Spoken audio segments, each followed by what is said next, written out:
নমস্কার বন্ধুরা and welcome back to my channel it's Ishani. It's ইশানির আরেকটি মিষ্টি ব্লগে জানাই তোমাদের সবাইকে সুস্বাগতম।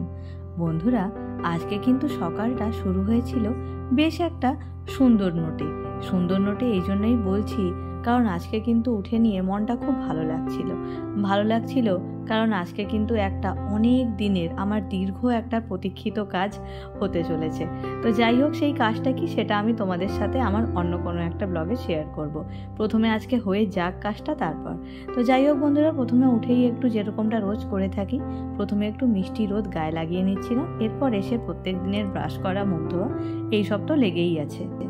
বন্ধুরা, আমি কিন্তু সবসময় একটা কথা খুব মনে করি, আমাদের জীবনটা কিন্তু ভীষণ ছোট। এটাকে কিন্তু কেঁদে ভাসিয়ে দেওয়ার থেকে হেসে উড়িয়ে দেওয়াটা অনেক ভালো, তাই নয় কি? আর সত্যি বলতে কি, আমরা কিন্তু সবারই আমাদের উচিত এমন কোনো মানুষদের কথাকে বেশি পাত্তা না দেওয়া বা বেশি না ভাবা যারা মন থেকে আমাদের ভালো চায় না। কারণ যারা আমাদের ভালো চায় তারা কিন্তু আমাদের জীবনের প্রতিটা পদক্ষেপে আমাদের কিছু না বলতেও তারা আমাদের খোঁজ খবর রাখে, তারা আমাদের পাশে থাকে। এবং যারা আমাদের পাশে থাকে, যারা আমাদেরকে মোটিভেশন দেয়, তাদের জন্যই কিন্তু আমাদের জীবনে এগিয়ে যাওয়া উচিত। যারা আমাদের পাশে থাকে না, যারা আমাদের মোটিভেশন দেয় না, তারা কে কী বললো, কী ভাবলো, তাতে কি সত্যিই আমাদের কারোর কিছু যায় আসে? আমার তো অন্তত আসে না। তো বন্ধুরা, যাই হোক, আজকে কিন্তু আমাদের পরিচারিকা আসবে না। তো সেই জন্য যেটা করেছি যে প্রথমেই উঠে সকালে যেগুলো হালকা ফুলকা কাজকর্ম আছে সেগুলো করে নিচ্ছি। কিচেনটা পরিষ্কারই ছিল, কিন্তু এটা আমার অভ্যাস যে আমি সকালে উঠে কিন্তু ওভেনের কাজটা আরেকবার পরিষ্কার করি, রোজই করি। তো যাই হোক, সেই জন্য এই সমস্ত কাজগুলো করে নিচ্ছি। আর তোমরা দেখতেই পাচ্ছ আমাদের কিন্তু রান্নাঘরের প্লাগ পয়েন্টে ইলেকট্রিক কেটেলের প্লাগটা এখনও কিন্তু লাগানো রয়েছে। যেগুলো বন্ধুরা আমাদের ভারী বাসনকোসন হয়, মানে ধরো কড়াই বা যেগুলো ডেকচি থাকে, সেগুলো আমি যে বাইরে যেখানে বাসনটা বার করে রাখলাম, আমরা কিন্তু সেখানে আমাদের বড় বাসনপত্রগুলো ধুয়ে নিই। আর এমনি ধরো যেগুলো প্লেট, হাতা, খুন্তি বা এই ছোটোখাটো কোনো হটপট, চায়ের বাসন, এগুলো আমরা আমাদের এই রান্নাঘরের বেসিনটায় ধুই। আর যেগুলো বড় বাসনপত্র, ওগুলো কিন্তু আমরা বাইরে ওখানে বের করে রাখি। যখন একটু বেলা হয় তখন আমরা বাসনপত্রগুলো ধুয়ে নিই। রান্নাঘরে ধুই না তার একটাই কারণ একটু খোলামেলা জায়গায় দেখবে বাসন ধুতে কিন্তু প্রচণ্ড সুবিধা হয়। তো যাই হোক বন্ধুরা, এই যে এখানে এসে গেছি, এখানে এসে জামা কাপড়গুলো মানে কিছু হালকা ফুলকা যেগুলো দিয়ে ডেলি ডাস্টিংয়ের কাজ করি, সেরকম কিছু কাপড় চোপড় কিন্তু সকালে উঠেই একটু কেচে মেলে দিয়েছিলাম, সেগুলো শুকিয়ে গেছে, সেগুলো নিয়ে ঘরে চলে যাচ্ছি। আর এই যে এখানে আমার ওভেন মোটামুটি রেডি। এরপর তো জানোই, এরপর এখানে একে একে সব কিছু শুরু হয়ে যাবে। তো যাই হোক, আগে ওভেনটাই কিন্তু সুন্দর করে রেডি করে নিলাম। বন্ধুরা, ইদানিং কিন্তু অনেকগুলো ব্লগে দেখছি যে আমার কাছে কিন্তু প্রচুর কমেন্ট আসছে। সত্যি বলতে এত কমেন্ট আমি নিজেও কিন্তু কোনোদিন আশা করিনি। কেউ লিখছে, দিদিভাই তোমার ভিডিওগুলোকে খুব ভালো লাগে, তোমার কাজকর্ম দেখে মুগ্ধ হচ্ছি, তাই তোমার পাশে থাকছি। কেউ লিখছে, বনু খুব ভালো থেকো, তুমি এত সুন্দর করে গুছিয়ে কাজ করো, এত সুন্দর করে কথা বলো, তোমার কিন্তু কথার ভালোবাসায় পড়ে যাচ্ছি। আবার কেউ লিখছে, বন্ধু হয়ে পাশে রইলাম, তুমিও কিন্তু আমাদের পাশে থেকো অবশ্যই। আমি সবাইকেই একটা কথা বলবো, যারা আমার এই ইটস ইশানি ফ্যামিলিতে যুক্ত হয়েছো, তাদের সবাইকে আমার মনে যে কতটা কৃতজ্ঞতা এবং কতটা ধন্যবাদ আছে তোমাদের সবার প্রতি, সেটা কিন্তু আমি আমার প্রত্যেকটা ব্লগে সব সময় বলে এসেছি। আমার একটাও ব্লগ এমন কিছু বাদ যায়নি যেখানে আমি তোমাদের প্রতি আমার কৃতজ্ঞতা জ্ঞাপন করিনি। তো যাই হোক বন্ধুরা, এখানে সকালে উঠে প্রথমে একটু দুধ চা করে নিচ্ছি। ও বললো আজকে সকালে আর লিকার চা খেতে ইচ্ছা করছে না, আজকে একটু দুধ চাই করো। আর এই যে এখানে একটা বিস্কুটের প্যাকেট আনা হয়েছিল, সেটা প্রথমে কিন্তু একটু ঢেলে নিচ্ছি। আসলে এই ব্রিটানিয়া বিস্কুটটা কিন্তু আমরা মেনলি বোঝোদের আর আমাদের বাইরে যেই বাচ্চা কাচ্চাগুলো আছে ওদের জন্যই মেনলি এটা আনা থাকে। কারণ বন্ধুরা, ওদেরকে কিন্তু সমস্ত রকম বিস্কুট দেওয়া যায় না, এই বিস্কুটটা কিন্তু ওদেরকে দেওয়াই যায়। তাই বলে এমন না যে একসঙ্গে অনেকগুলো দেওয়া যাবে, মোটামুটি 3টে 4টা এরকম দিলে অসুবিধা নেই। আর এই যে আমার এখানে চা মোটামুটি কমপ্লিট, এবারে কিন্তু চা ঢেলে নিলাম। তবে ওর একার জন্য চা করিনি, মায়ের জন্যও চা করেছিলাম। মা এমনিতে সকালে কিন্তু উঠে খুব একটা চা খায় না, তবে আজকে বললো যে যখন চা করছিস আমার জন্যও কর। আর এই দেখো, বৌদ্ধবাবুকে এখানে বিস্কুট দিয়ে দিয়েছি, ওর বিস্কুট নিয়ে আবার চলেও গেল। আর এই যে প্রথমেই যেই কাজটা করছি, বৌদ্ধকে আগে একটু কিন্তু খাইয়ে নিচ্ছি। সোয়েটারটা একটু রোদে দিলাম, কারণ একটু কাজ করার পর একটু কিন্তু গরম লেগে গেল। তো ভাবলাম চলো ঠিক আছে, সোয়েটারটা একটু রোদে দিয়ে দিই, তারপরে আবার যখন কাজ করব আবার তখন সোয়েটারটা পরে নেব। আমাদের এই বোঝো বাচ্চাকে কিন্তু প্রত্যেক দিন সকালে আমরা 2টো করে রুটি আর 1 বাটি করে দই দিই, টক দই। কারণ ওদের জন্য কিন্তু টক দইটা ভীষণ ভালো, যেরকম আমাদের জন্য ভালো ওদের জন্যও ভালো। প্রথমে ওকে সকালে উঠে বিস্কুট দিতাম, এখন কিন্তু ওকে 2টো বিস্কুট দিই আর তারপরে কিন্তু ওকে প্রত্যেক দিন দই রুটি খাওয়াই। কারণ বন্ধুরা, আমি স্কুল থেকে আস্তে আস্তে কিন্তু অনেকটা সময় চলে যায়। ও আবার যেহেতু নিজে খেতে চায় না, হ্যাঁ চিকেন হলে একমাত্র নিজে নিজে খেয়ে নেয় বা মাটন হলে নিজে খায়, কিন্তু বাকি যে কোনো খাবার ওকে খাইয়ে দিতে হয়। আরও একমাত্র আমার কাছেই খায়, বোনের কাছেও খায়। তো ওই জন্য কিন্তু আমার যেহেতু স্কুল থেকে আসতে একটু দেরি হয়ে যায়, ওই জন্য আমি ওকে সকালে একেবারে কিন্তু খাইয়ে দিয়ে তারপরেই আমি বেরাই। যেদিন থেকে বোঝো আমাদের বাড়িতে এসছে, আমি কিন্তু সেদিন থেকেই এই লাইট কালারের বেডশিট পাতা শুরু করে দিয়েছি। কারণ তোমাদেরকে তো আগেও বলেছিলাম যে ঘরে যখন এই 4 পেয়ে বাচ্চাগুলো থাকে, তখন কিন্তু ওই ডার্ক কালারের চাদর একেবারেই পাতা যায় না। এই দেখো এখানে এসে কাজ করছে আর বোধো এখানে এসে ওর কাজ দেখছে। তো যাই হোক, সোফাটা একটু ভালো করে ঝেড়ে নিলাম। কিছুদিন আগেই সোফাটা ডিপ ক্লিনিং করেছিলাম আর সোফাটার কিন্তু কালারটা আবার আগের মতো হয়ে গেছে। আবার কিছুদিন পরে ডিপ ক্লিনিং করব। আমি কিন্তু মোটামুটি সোফাটা 15 দিনে একবার করে ডিপ ক্লিনিং করি। কি দিয়ে করি সেটা কিন্তু আমি আমার একটা ব্লগে তোমাদেরকে দেখিয়েছি যে কিভাবে উইকলি একবার করে সমস্ত কিছু ডিপ ক্লিনিং করবে। তো তোমরা যদি এখনও ব্লগটা না দেখে থাকো তাহলে অবশ্যই দেখে নিও।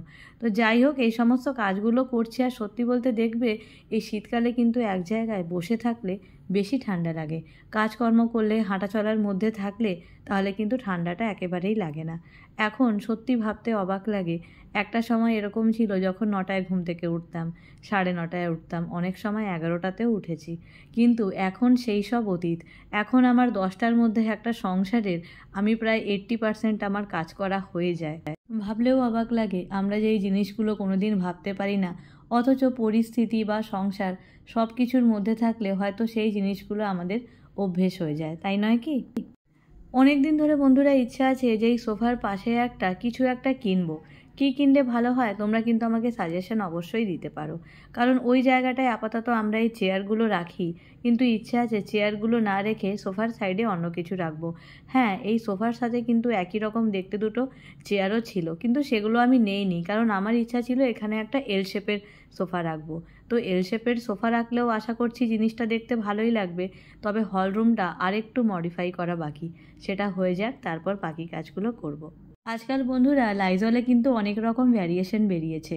এবারে যেই লাইজলটা এনেছি সেটার কিন্তু গন্ধটা ভীষণ সুন্দর।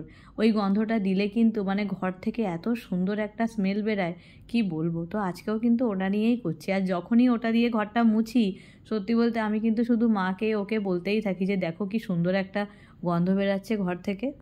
বন্ধুরা, একটা কথা কিন্তু তোমাদের সবার সাথে শেয়ার করব। সত্যি বলতে আমরা কিন্তু জীবনে সবসময় ভুল মানুষদেরকেই বেশি প্রায়োরিটি দিয়ে থাকি। আমাদের জীবনে যারা সঠিক মানুষ তাদেরকে কিন্তু আমরা প্রায়োরিটি না দিলেও তারা আমাদের সঙ্গে থাকবে। তাদেরকে আমরা যদি রাগের মাথায় না ভেবে চিনতে 10টা কথাও বলি, তাও কিন্তু তারা আমাদের সাথে আবার থেকে এসে নিজের থেকেই কথা বলবে, মনে কোনো রাগ অভিমান না পুষে রেখে। কিন্তু যারা আমাদের সঙ্গে থাকলে কি হবে, সঙ্গে থাকা আর মনে একটা স্পেশাল জায়গা করে রাখা 2টো জিনিস কিন্তু কোনো দিনই এক নয়। দেখবে তোমাকে যারা সত্যিকারের ভালোবাসবে তাদের কিন্তু শুধুমাত্র মুখের কথায় না, তাদের আচরণে, তাদের ব্যবহারেই কিন্তু তুমি সেটা বুঝতে পারবে।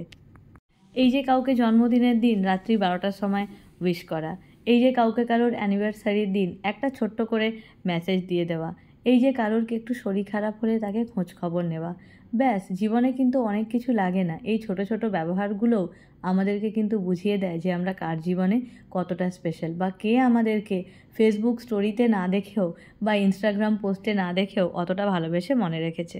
তো যাই হোক, এই দেখো বন্ধুরা, এটা হচ্ছে আজকের আমাদের সকালের টিফিনটা কিন্তু এসে গেছে। ওকে বললাম একটু দাঁড়াও, টেবিলটা একটু ভালো করে সাজিয়ে নিই, মানে সব কিছু একটু অর্গানাইজ করে নিই। আর এই যে তোমরা শিশিটায় দেখছো, এটা কিন্তু হচ্ছে আমাদের ঝোলা গুড়। তো বন্ধুরা, এটা দিয়ে কিন্তু এবার আমি সরু চাকলি বানাবো। সেই ব্লগটা কিন্তু কালকেই আসছে। এমনিতে আমি এভরি অল্টারনেট ডে কিন্তু ব্লগ দিয়ে থাকি, কিন্তু তোমাদের সবাইকেই আমি বলছি আমি কিন্তু কালকে ক্রিসমাস স্পেশাল বাড়িতে কি কি বানাচ্ছি, কি কি করছি সেটা নিয়ে কালকে সন্ধেবেলায় আমি একটা ব্লগ দেব। কালকে কিন্তু সরু চাকলি পিঠা বানাবো, সঙ্গে বানাবো ক্রিসমাস স্পেশাল কেক। তো তোমরা সবাই কিন্তু কালকে বিকালে একটা ব্লগ অবশ্যই দেখতে পাবে। ও যখন হাতে করে ঝোলা গুড়টা এনেছিল আমি তখনই ওকে বললাম, এটা যখন এনে দিয়েছো এরপর আমি কিন্তু সরু চাকলি বানাবো, চিতই পিঠা বানাবো, দুধ পুলি বানাবো, আরও কত কিছু বানাবো। আপাতত কালকে কিন্তু আমি সরু চাকলি দিয়ে শুরু করছি। অতএব কালকে কিন্তু আমার ব্লগটা তোমরা অবশ্যই দেখো, আশা করি অবশ্যই ভালো লাগবে। কালকে কিন্তু অন্য কিছু না, কালকে কি কি রান্না করছি, কালকে বড়দিনটা কিভাবে ঘরে নিজেদের মতো করে সেলিব্রেট করছি সেটা নিয়ে আমার কালকের ব্লগ ঠিক সন্ধ্যে 8টার সময় কালকে আমার ব্লগটা আসবে, পাশে থেকো। আর এই দেখো, এই হচ্ছে গরম গরম কচুরি আর সঙ্গে মটর আলু আর পনিরের দেওয়া তরকারি। এই দেখেছো, এটা কিন্তু আমাদের এখানে একটা মিষ্টির দোকানে পাওয়া যায়। তরকারিটা কিন্তু খেতে ভীষণ ভালো, তবে ওকে বললাম সঙ্গে তো একটু জিলিপিও আনলে পারতে, কারণ কচুরির সঙ্গে একটু জিলিপি না হলে যেন ঠিক ব্যাপারটা জমে না। আসলে রোজ ঘরোয়া খাবার খেয়ে খেয়ে মাঝে মাঝে এক আধ দিন তো ইচ্ছা করেই বলো যে একটু বাইরের কিছু খাই। তো সেই জন্যই কিন্তু ওকে আমি বলেছিলাম যে আজকে একটু গিয়ে বাইরে থেকে কচুরি নিয়ে আসো। তো যাই হোক, এখানে দেখো বন্ধুরা বাকি সমস্ত কাজকর্ম এখানে কিন্তু ভালোভাবে একেবারে করে নিচ্ছি। তবে এই যে বন্ধুরা টিভিগুলো আছে, এগুলো কিন্তু সপ্তাহে একবার করে আমাদের একটু ভালো করে ডিপ ক্লিনিং করে নিতেই হয়, কারণ এই টিভির পেছনে কিন্তু প্রচুর ঝুল পড়ে, প্রচুর ময়লা পড়ে।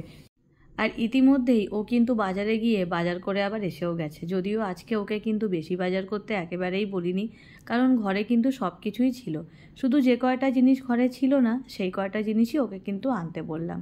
তো এই দেখো, এখানে একটু আলু নিয়ে এসছে, আগের আলু আর এই আলুর কালার দেখে বুঝতেই পারছো যে এখানে দু রকমের আলুই এসে গেছে।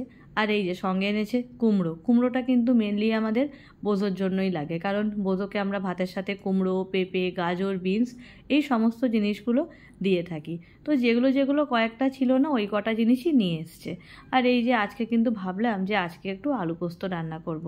সত্যি বলতে আমি কিন্তু পোস্তর যে কোনো খাবার খেতেই ভালোবাসি, আর আলু পোস্ত আর ডাল হয়ে গেলে তো অন্য কিছু লাগে না, একটু সেদ্ধ ডাল বা একটু রাঁধুনি ফোড়ন দিয়ে ডাল আর সঙ্গে একটু আলু পোস্ত, একেবারে অমৃত। এটার কাছে আর আমার কিচ্ছু লাগবে না। তো আজকে ভেবেইছিলাম যে আজকে কিন্তু বেরানোর আগে একটু আলু পোস্ত রান্না করে তবেই আজকে বেরোবো। তো যাই হোক, যেমন ভাবা তেমন কাজ। এখানে দুটো বড় বড় সাইজের আলু নিয়ে নিয়েছি, আর এখানে কিন্তু আলু পোস্তর জন্য আলুগুলো কেটে নিচ্ছি। বন্ধুরা আমি অনেককেই দেখেছি যে আলু পোস্তে কিন্তু আলুটা একটু ছোট করে কাটে, কিন্তু আমি আমার দিদাকে দেখতাম যখন আলু পোস্ত বানাতেন তখন কিন্তু আলুটা একটু বড় বড় রেখেই কাটতেন। আর আলু পোস্তের আলু কিন্তু বড় থাকলে খেতে খুব ভালো লাগে, ভীষণ টেস্টি লাগে। তো সেই জন্য আমিও যখন আলু পোস্তটা করি তখন আমি কিন্তু আলুর সাইজটা একটু বড় রেখেই করি। বন্ধুরা দেখবে আমাদের জীবনে যখনই আমরা এগিয়ে চলবো আমরা কিন্তু দু রকমের মানুষ আমাদের জীবনে সব সময় পাবো। এক, যারা আমাদের পাশে থেকে আমাদের এগিয়ে যাওয়ার জন্য মোটিভেশন দেবে, আর এক যারা আমাদের সামনে এমন দেখাবে যে তারা আমাদের বিশাল কিছু একটা ভালো চায়, কিন্তু আমরা যেই পেছন ফিরতে পারবো কি পারবো না আমাদের নামে কিন্তু চর্চা করা, নিন্দা করা শুরু হয়ে যাবে। তো এটা আমাদেরই হাতে যে আমরা কোন দিকে যাব। আমরা কি কারোর কোনো নিন্দা শুনে বা কিছু শুনে থেমে যাব, আটকে যাব, না আমরা যেটা আমাদের পক্ষে ভালো, যেই জিনিসটা করলে আমরা জীবনে স্ট্যান্ড করতে পারবো। আর বন্ধুরা একটা কথা কিন্তু ঠিক, মহৎকে কিন্তু সবসময় নিন্দার কাঁটা পেরোতেই হয়। তো জীবনে যত ভাববে একটা ভালো জায়গায় যাবে, একটা উঁচু জায়গায় যাবে, তত কিন্তু মানুষ তত বেশি সমালোচনা করবে। কিন্তু একটা কথা মনে রাখবে, নিন্দুকেরা কিন্তু সবসময় সমালোচনা পিছনেই করতে পারে, তোমার সামনে এসে কিন্তু তোমাকে ভালো দুটো কথা বলার মতো সৎ সাহস তাদের থাকে না। আমি কিন্তু একটা কথা প্রচণ্ডভাবে বিশ্বাস করি, আমাদের সবার উচিত নিজের পায়ে দাঁড়ানো, সেটা যেভাবেই হোক, সেটা যেই কাজ করেই হোক। সেটা আমি কখনো বলবো না যে সেটা শুধুমাত্র চাকরির মাধ্যমে, কেন, চাকরি ছাড়াও তো আরও কত কিছু আছে। আর আমি মনে করি যদি কেউ চায় যে আমি নিজের পায়ে দাঁড়াবো, সে কিন্তু অনেক রকমভাবে নিজের পায়ে দাঁড়াতে পারে, শুধু নিজের মধ্যে সেই ইচ্ছা শক্তিটা অবশ্যই থাকা চাই। বন্ধুরা একদিন কিন্তু গিয়ে জীবনে আফসোস হয় যে আমার হাতে সময় ছিল, আমার একটা বয়স ছিল, আমি চাইলে অনেক কিছু করতে পারতাম, কিন্তু আমি করলাম না, আমি শুধু হেসে খেলে গল্প করে আমার জীবনটা কাটিয়ে দিলাম। তো বন্ধুরা আমি অন্য সবারটা তো বলতে পারবো না, কিন্তু আমি ওই দিনটা কোনো দিন দেখতে চাই না। হ্যাঁ, আমি একটা জায়গায় নিজেকে দাঁড় করিয়ে নিয়েছি, কিন্তু এটা ছাড়াও আমি হাতে বাকি যেটুকু সময় পাই আমি কিন্তু আমার জীবনের প্রত্যেকটা সেকেন্ডকে খুব ভালোভাবে কাজে লাগাতে চাই। আমি কিন্তু চাই না যে আমার কোনো দিন আফসোস হোক যে আমার হাতে একটা বেলা, আমার হাতে 4 ঘন্টা সময়ও বেশি ছিল, কিন্তু আমি সেটাকে কিন্তু শুধুমাত্র টিভি দেখে, মোবাইল দেখে, গল্প করে আমি নষ্ট করে ফেললাম। তো যাই হোক বন্ধুরা, মোটামুটি দেখো ঘরের সব কাজ হয়ে গেছে। এবার এখানে এসে গেছি ওপরে ঠাকুর ঘরে। ঠাকুর ঘরে কিন্তু বন্ধুরা ভেবেছি রিসেন্টলি একটা র্যাকের মতো বা ছোট একটা আলমারির মতো কিছু জিনিসপত্র কিনবো, কারণ তাহলে তাহলে কিন্তু প্রচণ্ড সুবিধা হবে, কারণ ঠাকুর ঘরে এখন এত জিনিসপত্র, অর্ধেক জিনিসপত্র কিন্তু বক্স খাটের মধ্যে রাখা থাকে। দরকারের সময় নিচে উপরে করতে কিন্তু প্রচণ্ড অসুবিধা হয়। তো ওই জন্য ভেবেছি রিসেন্টলি একটা র্যাকের মতো কিছু কিনবো। আর এখানে কিন্তু সিঁড়িঘরটা ভেবেছি একটু অন্যরকম করে কিছু একটু করবো, যাতে দেখতে সুন্দর লাগে। ইচ্ছা তো অনেক কিছুই আছে, দেখা যাক ঠাকুরের আশীর্বাদ কতটা কি করতে পারি। তো এখানে কিন্তু মোটামুটি পুজো টুজো দিয়ে নিচ্ছি। আচ্ছা বন্ধুরা, তোমাদের সবাইকে একটা কথা বলতে চাই, আমি রিসেন্টলি যেই বাথরুম টিপসের ওপর একটা ব্লগ দিয়েছিলাম, সেটাকে কিন্তু তোমরা সবাই অফুরন্ত ভালোবাসা দিয়েছো। আর আমার কিচেন ক্লিনিংয়ের যেই টিপসগুলো ছিল সেই ব্লগটাকেও তোমরা প্রচুর ভালোবাসা দিয়েছো। এছাড়াও আমার শিমলিপাল ব্লগটা তো আছেই। আমি একটাই কথা বলবো, প্লিজ প্লিজ এইভাবেই আমার পাশে থেকো। আমি কিন্তু এক পা দুপা করে এগিয়ে চলেছি তোমাদের সবার ভালোবাসায়, তোমাদের সবার সহযোগিতায়। আমি চাই এই ভালোবাসা এবং এই সহযোগিতা আমি যেন সব সময় পাই। আমিও তোমাদের সবার সাথে আছি। তাহলে আমার এই ব্লগটা আজকে কিন্তু একেবারে শেষের দিকে। এরপর নিচে যাব, নিচে গিয়ে এরপর লাঞ্চ করে নেব। লাঞ্চ করে বাকি যেই সমস্ত কাজগুলো আছে আমার, সেই সমস্ত কাজগুলো সেরে নেব। আগে কিন্তু দুপুরে যেন না ঘুমালে সারাটা দিন একেবারে গাটা ম্যাচ ম্যাচ করতো। এখন আর সেরকম কিছুই হয় না। এখন দুপুরে ঘুম হলেও ভালো, না হলেও কোনো অসুবিধা হয় না। তো এই যে এখানে এসে গেছি, এখানে এসে একটু স্কিন কেয়ার করে নিচ্ছি। তার আগে বলে দিই, প্রথমে কিন্তু মুখে একটু টোনার আর অবশ্যই সেরামটা আমাদের অ্যাপ্লাই করতে হবে। প্রথমে টোনার, তারপর সেরাম এবং তারপর হচ্ছে ময়শ্চারাইজার। তবে সবার আগে ক্লিনজিং করাটা কিন্তু সবথেকে বেশি দরকার। তো এই সিটিএম রুটিনটা কিন্তু আমাদের প্রত্যেক দিন ফলো করতে হবে। আর যদি আমরা সপ্তাহে একবার করে শীট মাস্ক অ্যাপ্লাই করে নিতে পারি, সেটা কিন্তু আমাদের স্কিনের পক্ষে আরও বেশি বেটার। তো বন্ধুরা, যাই হোক, আমার এই ব্লগটা একেবারে শেষের দিকে। তোমরা সবাই জানিও আমার এই ব্লগটা কেমন লাগলো। সবাই খুব ভালো থেকো, সুস্থ থেকো, আর অবশ্যই দেখতে থেকো। কি সেটাও কি আবার বলতে হবে? ইটস ঈশানী। টাটা।